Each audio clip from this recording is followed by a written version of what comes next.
Okay, good evening. My name is Richard Rand. I'm the chairman of the Northborough Zoning Board of Appeals. This is the Zoning Board of Appeals, January 25th, 2022 meeting, and I'll call the meeting to order.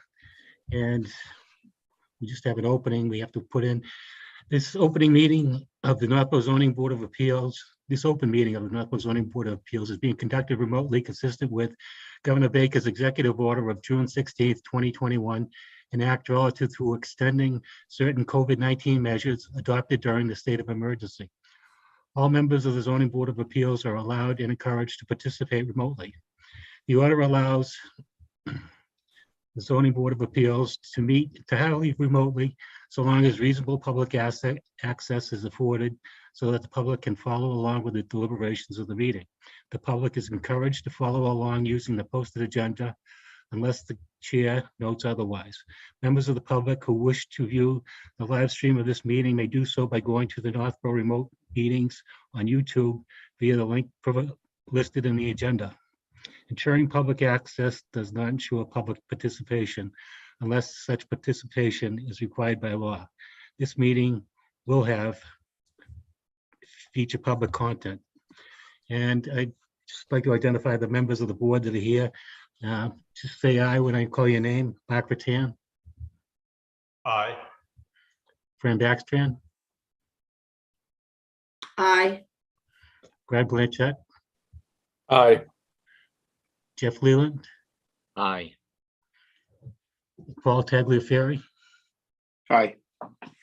Okay, and from town officials, we have town engineer Fred Litchfield, Here. and we have the building inspector Robert Federico. Here. Okay. First item on the agenda is to consider a petition of Opportunities LLC for a special permit to extend the use by 50 feet into a more restricted zone at 40 and 44 Lawrence Street, map 105, parcels 3 and 4, located in the residential C zoning district and the groundwater protection overlay district areas 2 and 3. And we have Mr. Connors, the attorney, present. Not seeing him. I'm moving him over now. He should be in shortly. Okay.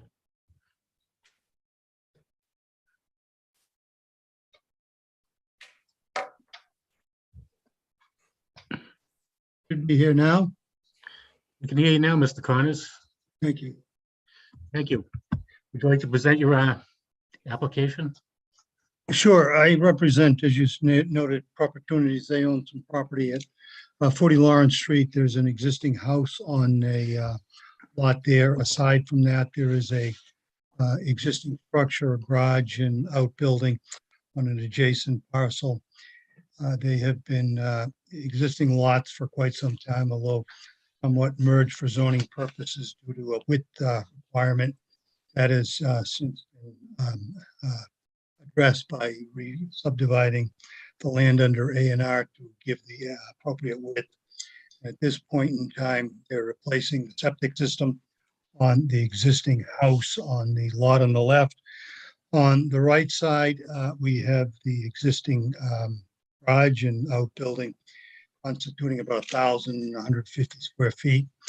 And we're replacing that with a house in that area, a little bit more into the groundwater 3 than that building was, mostly in the groundwater 2, 900 square feet. And out in front in the groundwater 3, we have the proposed septic system for that. The septic system has been reviewed by the Board of Health and approved into groundwater, and the various technical issues with respect to infiltration have been addressed, I believe. Satisfactorily, I will note that the existing conditions out there had no infiltration, including that garage, and this particular house will have infiltration. Relative to the various criteria for groundwater protection and recharge, I think that particular project provides more than was there originally. The issue really is the special permit, and I think that's morphed into something that I'll get into in a second, an issue as to land area.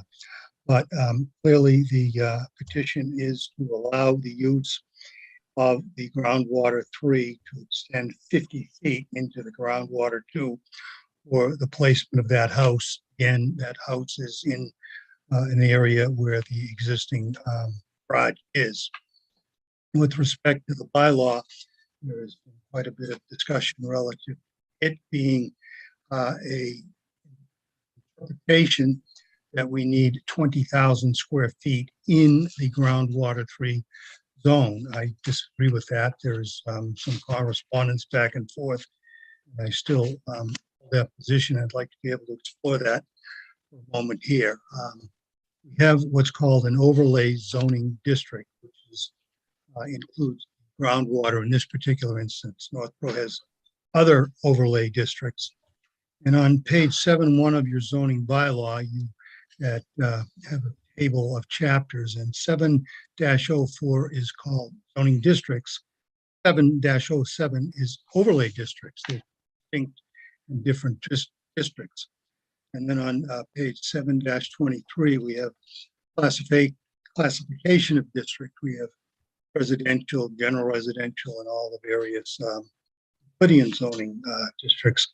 And then we have the overlay districts, which include groundwater again. So there's a clear distinction in my mind between base zoning district and the overlaying zoning district. And in this particular application where we are working in the 3, we seek to invoke the provision which requires the special permit to extend the groundwater 3 uses into the groundwater 2 uses by that 50 feet, to wit, basically the house, and it replaces the garage again. Sorry to keep repeating that, but I think it's important. In the groundwater 3, we have residential development of single-family dwelling units as allowed in the underlying district. There are some qualifiers relative to infiltration, impervious cover, and things beyond that, but it's the underlying district, which here it is the C district. The residential C district has 20,000 square feet as the residential C zone requires. So I submit that an overlay district simply does not preclude using land within the zone 2 because the underlying zone has been met. And I think that really, if you evaluate what is happening here, there is an increase in infiltration.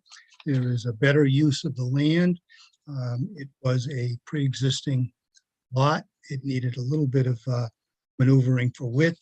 But I do believe that in all instances where one would read a bylaw and know what's reasonably expected in the groundwater 3 zone, there is no particular dimensional requirement. Contrast that with the groundwater 2, where they want 40,000 square feet, and the groundwater 1, where they want 80,000 square feet. There is absolutely no number of square footage under groundwater area 3 relative to this. So I would be happy to respond to questions and comments.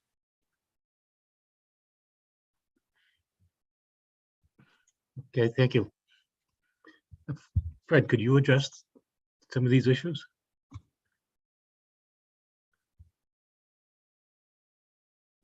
Fred? I can. Well, let's see. The groundwater committee has met a couple of times and sought opinion from town council, which has been shared with you. The groundwater committee did stipulate that the items that Attorney Connors indicated at the beginning of his introduction are true and accurate, that the impervious cover of limit of 15% is met. Infiltration is provided where none was there before. There's no increase in the, there's not a increase beyond the 15% volume in the runoff associated with either of these lots. And both of them, I believe, have septic systems that are an improvement over what was there. The groundwater committee agreed with all that. In the letter that I sent to you on their behalf, they indicated they were uncomfortable rendering recommendation on the special permit because it was really more of a legal aspect than it was a groundwater quality issue. So they asked to not make that, they decided not to make a recommendation and leave it for all of you to decide. I believe that town council opinion is accurate and consistent from both of the times he was asked. He's received all the information that Attorney Connors presented to us so that he could review the arguments. And he came to the same conclusion the second time around. The crux is really that I believe what the building inspector, and in a minute he can speak for himself, has done in the past is indicated that you can't use the land area in a more restrictive zone to meet the lot area requirement in a less restrictive zone. So the line is in between groundwater 3 and groundwater 2. And so if you have all the land area that's required in groundwater 3, you have a building lot if you're trying to work in the groundwater 3 area. If you need to use land in the rear of the lot that's in groundwater 2 to satisfy the land area requirement for the zone in the front, that has not been allowed in the past. And so for that reason, the town council agreed with the building inspector's previous determination that it wouldn't be a building lot with or without the special permit being granted, is my understanding. So I'll let Bob tell you, as the zoning enforcement officer, his opinion. But beyond that, I don't have much else to add at this point. Thanks, Fred. Bob, could you give us your own? Through you, Mr. Chairman. Echoing what, Fred Litchfield, just spoke about regarding using one zone versus another. I want to back up just a little bit and talk about these lots. I believe were A&R'd recently, and the previous lots had before the A&R may have enjoyed more pre-existing non-conforming uses, which to expand. I think in this case, since the A&R has been involved, any kind of historical comfort from grandfathering is gone, because they create a new lot and everything has to conform. Given that what Fred Litchfield said earlier in terms of prior experiences using groundwater 3, groundwater 2. I get confused myself, but using one groundwater district against another has been problematic, and I don't see it. I think in this case, if we're to continue, you're going to have to probably seek some sort of a variance from the ZBA. But as it sits right now, I can't deem it a buildable lot. May I respond? Mr. Connors, you want to respond to that? I would like to, yes, thank you. C3 in the groundwater protection bylaw says where a groundwater protection district boundary line divides a lot in single or common ownership at the time such district is established, a use authorized in the less restricted portion, that would be the 2 here, may be extended into the more restricted portion, but in no case more than 50 feet over the established line. I have no idea what that means if it doesn't allow you to use the groundwater 2 zone for the use in the groundwater 3. And couple that with the provision in the requirement for the 3 zone with a right to build a single family house, complying with the underlying district. It's not making sense in the rational aspect of this. We have the ability to go into a less restrictive zone by 50 feet to make the lot usable. I do disagree with the building inspector as to the pre-existing non-conforming aspect being changed, because the underlying zoning is A, 20,000 square feet, and B, an A&R plan simply is a recording statute that allows you to record the plan. It has no validity until such time as a lot is transferred. So I do wish that we could get a decision that allows this to be moved 50 feet into the less restrictive zone, placing a structure, something that infiltrates with a septic system in an area that's allowed in the underlying zoning district. Again, there's no area requirement, contrasted with two, which has 40,000, and the one that has 80,000 square feet.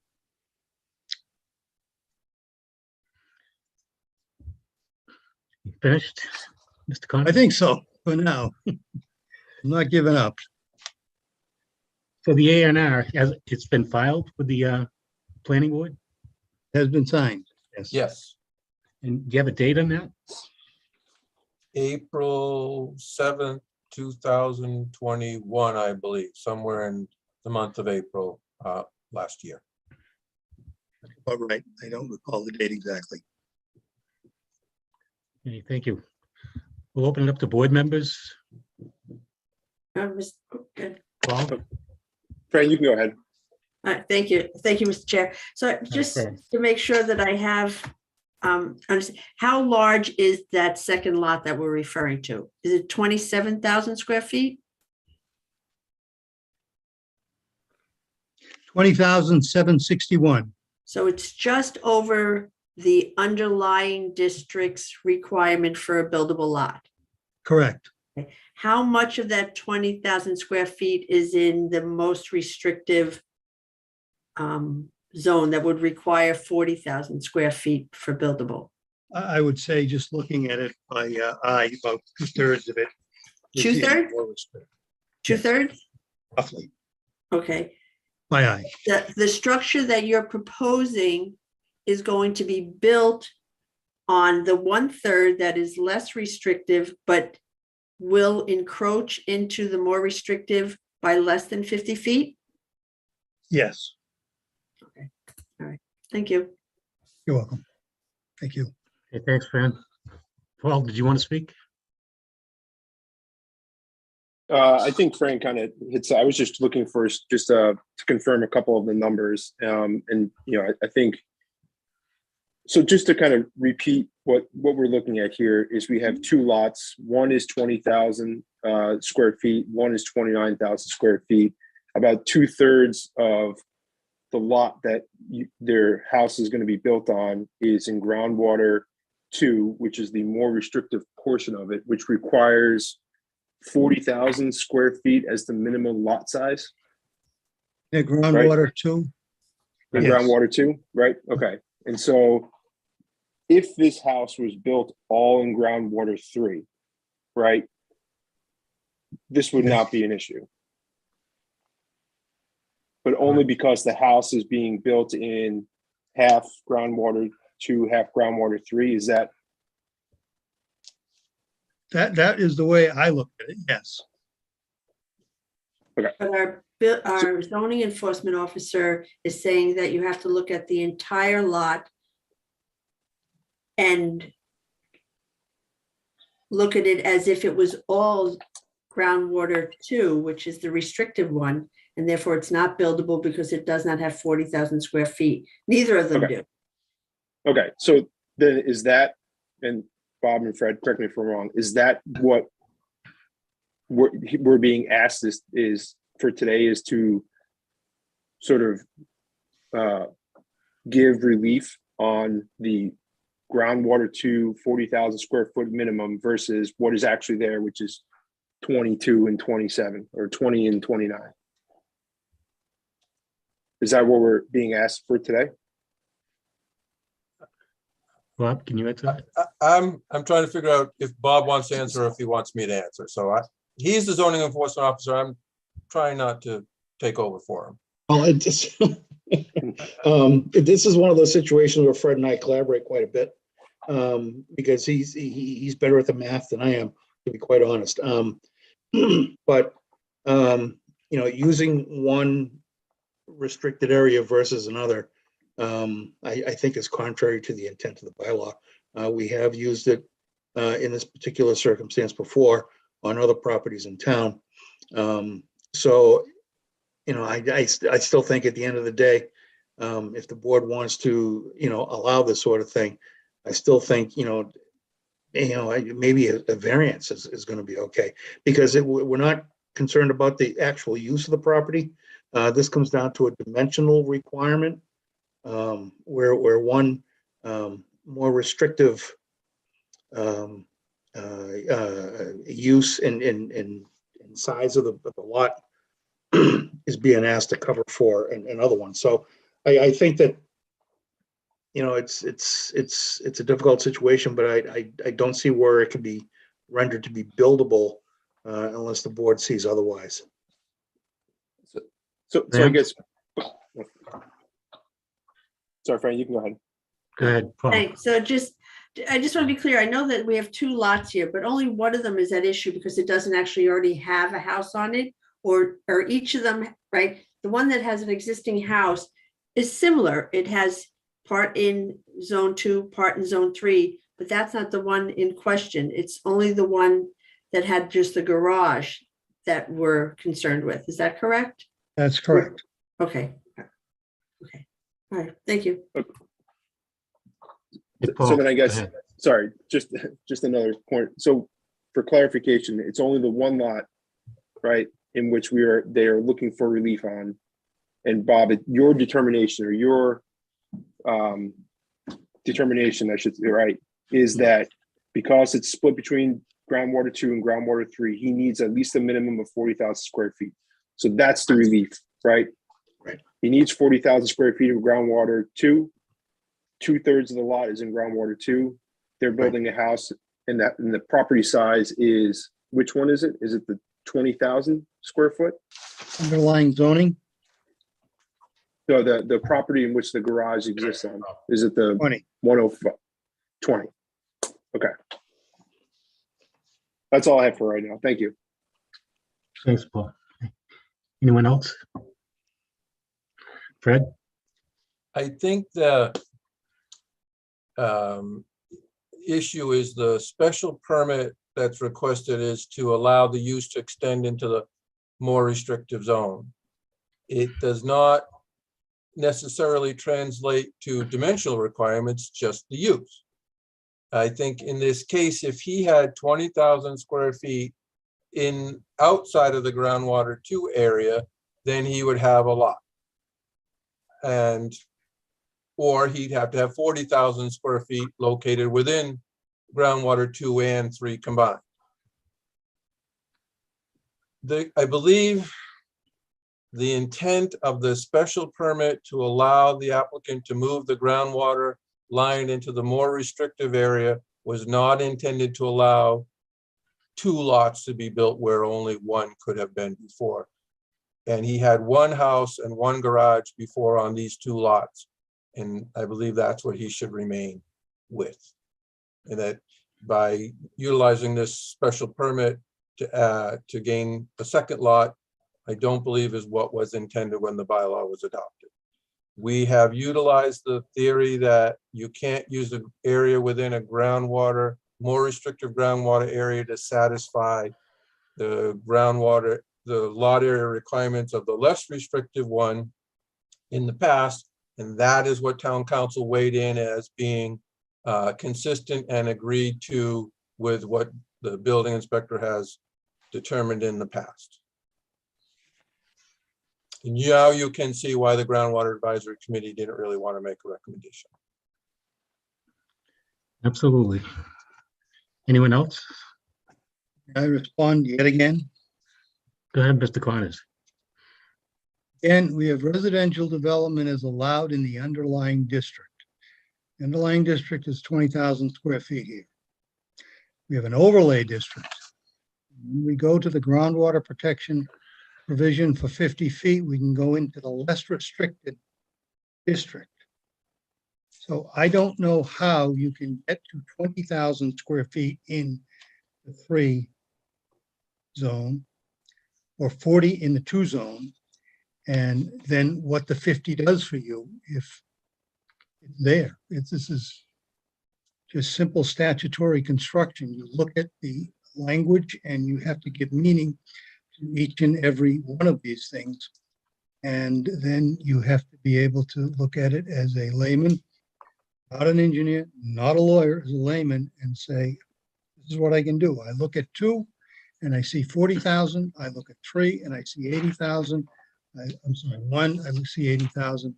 I look at 2, and I don't, I'm sorry, 3, and I don't, start again. I look at 1, it's 80,000. I look at 2, it's 40,000. I look at 3, there's no square footage. None. Underlying, that would be the square footage. And I can go 50 feet.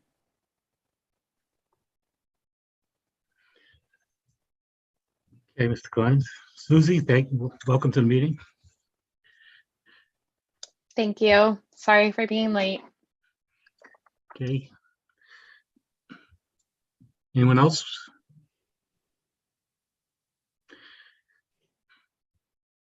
Well, my own read on this is that you would need a variance to do this. And What would not the a special variance permit. be? Variance from the 40,000 requirement of the dimensional requirement for the groundwater. 2.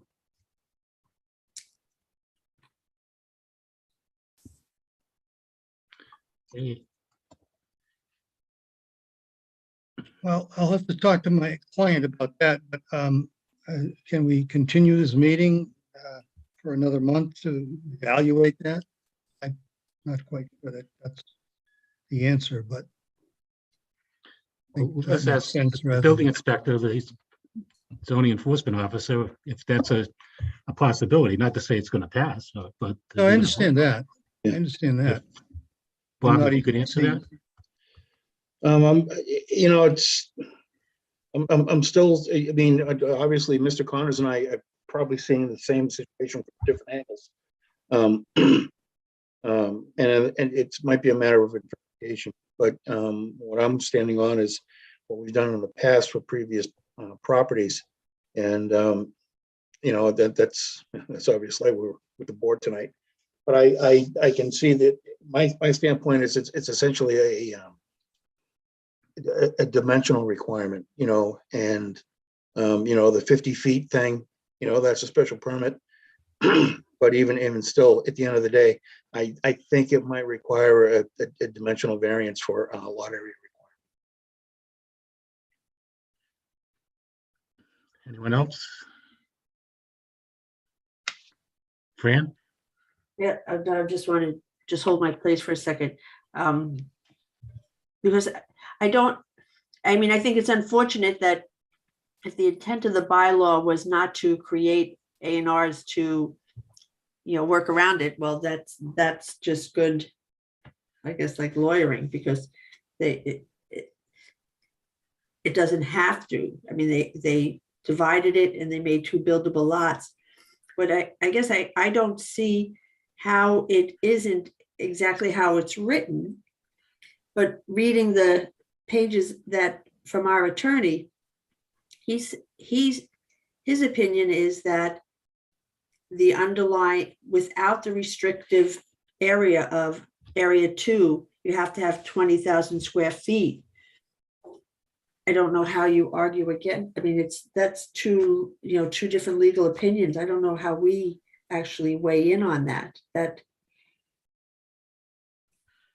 Well, that's actually sure. 3 now with 20, 40, and me saying that we don't need 20 in the groundwater 2-3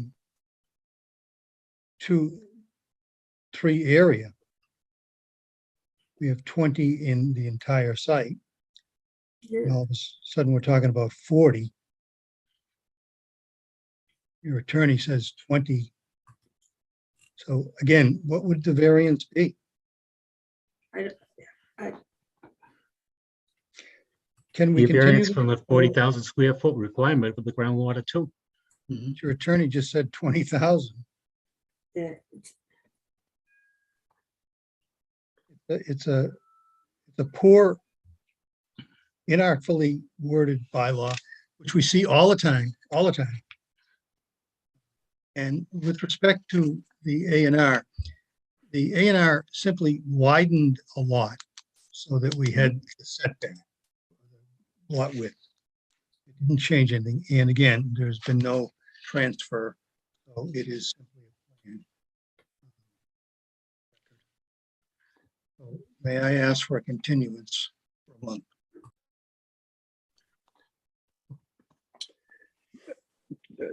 Chair, Paul, go ahead. Chair Ryan, can I ask one question? So do you know how much of the proposed new structure where the garage is infringes onto the groundwater 2 area? 900 square feet, where 1150 was existing. I guess, put another way, like, Sorry, 1050. if you were to take the line of the groundwater 2 versus 3, or whatever you want to side you're on, how far into groundwater 2 at the highest point, if you were thinking about it almost like a parallel line, Mhm. is that point away from groundwater, that line? Meaning, say the corner of the house, right, to the groundwater 2-3 line. In the longest, which is on the right side of the house, it's about 24 feet. It extends 24 feet from the groundwater 2-3 line into the groundwater 2, the more restricted area at the right-hand side. And it creates this little 4-sided figure that's more like a trapezoid.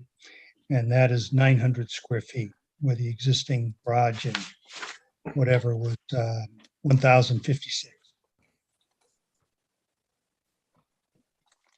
Okay, thank you. Mhm. Okay, thank you.